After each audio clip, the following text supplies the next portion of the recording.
I'll like plan what I'm gonna say. But you know how some people do journaling and all that kind of stuff. I've realized that journaling is just working for me, like the idea of it.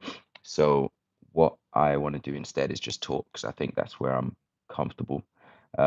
I read a lot, I think a lot, and by having conversations with different people, I realize that my perspective on things might be um, different to some. And it's really got me thinking, especially recently when I've had a few conversations which have um, it's been commented on my openness in conversations and ability to connect with people and stuff, which is a good thing, I think. But it's really because it's come from a few different places, it's got me thinking, like, what is it about me that has made me open? And what does open mean? And what are my actual limitations, if there are any? So I guess I'm just going to go off the top of my head and just see where this goes because it's just been something that's been on my mind. I think one of the reasons I'm open, and if anyone is close enough to me, because I'm not sure if I've told this story too tough, is when I moved to UK, I lived in a place called the Methodist Overseas Guest House in Birmingham, and it was a land of wonder for a kid. It was incredible. So if you imagine, it's a place where it's huge um, complex. I don't know what you'd call it. It looked like a mansion from the outside, but it's full of hundreds of flats. Each of those flats was accommodated by international students who were waiting for permanent accommodation, and they would stay there for 3, 6, 9, maybe 12 months. We were there for like 7 years. So if you imagine for 7 years, you're in a space with um, hundreds of families, some of which are your age, and every 3, 6, 9 months, your friendship groups will change from people from Venezuela, USA, Nigeria, China, New Zealand, anywhere, India, and it would be on a cycle like that. So you get used to being around people of different cultures, and I think that had a huge impact on the way I perceive culture, the way I perceive people, and just my curiosity in general. So if you imagine, I came from Sierra Leone where everyone looked like me. And then I moved into a space where there was just everything. It was like the United Colors of Benetton in one's place for 7 years. But then outside of where we lived, everyone was white. So just around so many different cultures and almost contradicting stories. But I think it meant that I was able to have a mind that was open to just people. And I think being around so many different kinds of people meant that I created or developed a skill to be able to find connection anywhere with anyone. And it reflected in school as well, because you'd usually have like the popular kids and the geeks and stuff, and I found myself just as comfortable in either setting. um I think that part of it was maybe a survival mechanism, part of it was just being able to maneuver. Part of it might have been a bit of in hindsight maybe people pleasing. Part of it might have been um just knowing myself and being able to be comfortable to say I can survive in any environment. But I think growing up now, it's meant that when I'm asked about, what do my friends look like, they're all very different. And I have different friendship groups, which if they were to come together, they'd all vibe together, I think.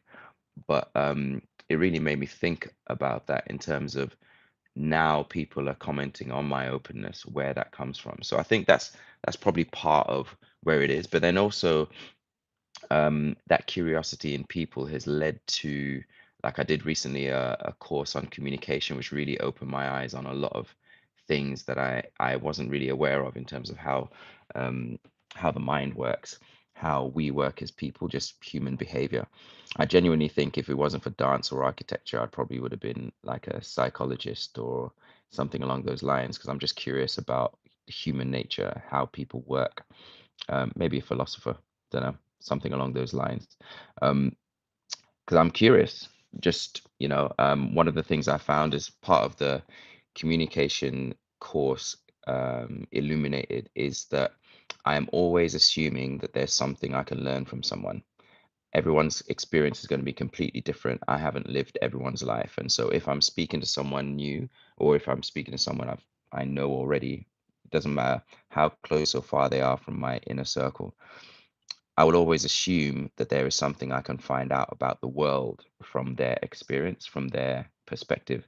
So that means that I'm always looking for the right question to ask to be able to find that thing. So if I'm meeting someone, I'll be like, oh, tell me about yourself, or what do you think of this or that? And if I find something which is even slightly different or novel, or it might be like a slightly different perspective I haven't heard before, I really dig deep into that. Now, the curse of that is that some people aren't ready for that. People aren't necessarily used to having their mind um, explored in that way. And I think it can be quite exposing for people. And so that's something I'm trying to work on, find a way, or like some kind of middle ground. Because whether it's dating, whether it's just meeting new people, whether it's family or friends or a partner, not everyone likes that. I think one of the things I was brought up on recently is my way of, if you ask me a question, especially if it's a good one, I'm going to ask it back. And not everyone likes that, which is something that for me um, was a bit, I don't know, surprising, but I learned something in that moment. But then it's also a reminder that there is something unique about my perspective. Not necessarily good, not necessarily bad, but just unique. Not everyone has it. And again, that is a learning curve for me. So I know in the future I could be aware of that as I meet new people. And I think everything I'm learning is just adding to my ability to navigate the world, navigate conversations, navigate people, my experiences. If I learn something from one, it means that I don't go into another situation blinded to that like possibility, at least. If I'm meeting new people, I don't now assume that everyone is going to be a certain way or everyone's going to think a certain way. If I bump into someone and I'm attracted to you, not necessarily physically, but just there's something that draws me to you, I don't know what that is. I can assume, but I don't know what that is. So it's kind of like my job to find it out, um, but in a way that you're comfortable. And I think that is one of the huge lessons that I've been learning recently about my openness is that it's not necessarily good, it's not necessarily bad, depending on who I'm being open with. But then it comes to my limitations. What I've realized is I think I am open in terms of intellectually.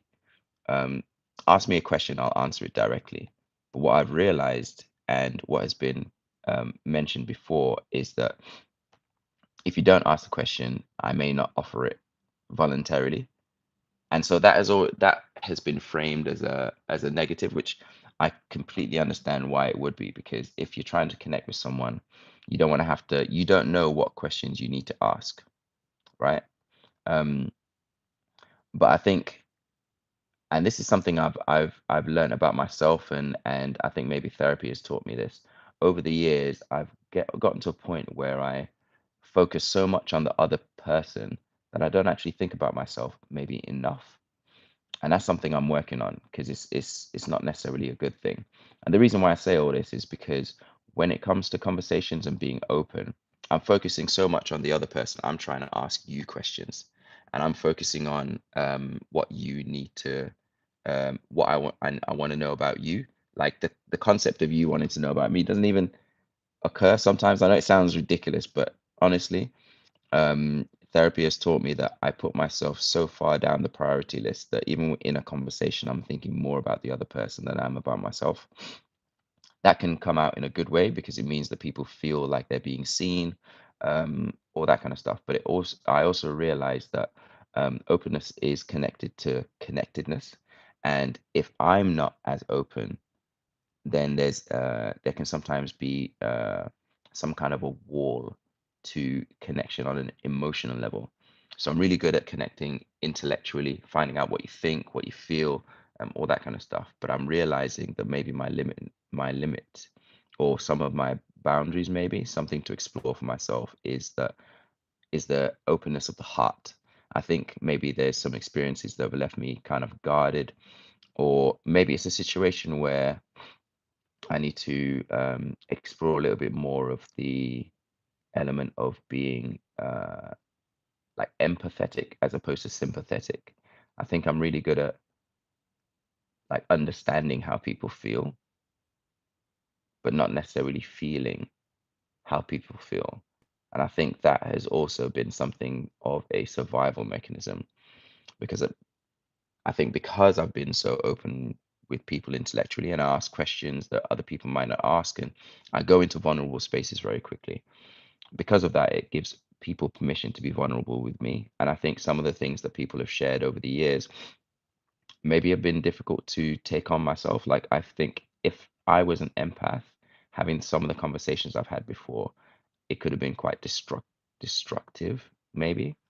Um, but I think over the years, I've kind of been able to separate myself from what is being shared in some way, maybe as a way to protect myself. And I think the collateral of that is that it means that I now maybe struggle to be open emotionally, but it happens once you get down to a certain amount of time with me. Um, and it's just something to note. Like I said, not necessarily good, not necessarily bad, but I think it's just something I'm being very hyper aware of at the moment. Something that I'm considering as I move into a space where I'm coming to the end of my 30s, and certain things about the future are starting to come up. I'm thinking about obviously relationships and building things, and now I'm like, okay, when it comes to this, when it comes to my personality, what elements of them are aiding me? What elements of them are slowing me down or holding me back from the kind of relationships that I'm looking for or that I would like? So, yeah, just my thoughts. And I think for myself, I'm going to try and do these as regularly as possible, just so I can document my thinking, because I'm realizing I'm in my head a lot and I don't necessarily share it with people unless they ask those specific questions. Um, So yeah, what do you think about openness, actually? I don't even know if I'm going to be sharing this, so um, I'm just going to leave it out there. But what do you think about openness? What are your experiences with it? How do you become intellectually open? How do you become emotionally open? What are the pros and cons of each? And what can I learn from your experience? And are there any questions that you want to ask me? Maybe it's something where uh, people can ask me questions and I can dedicate like a video to answering them, because I think by answering really good questions, I learn about myself. Have a good day.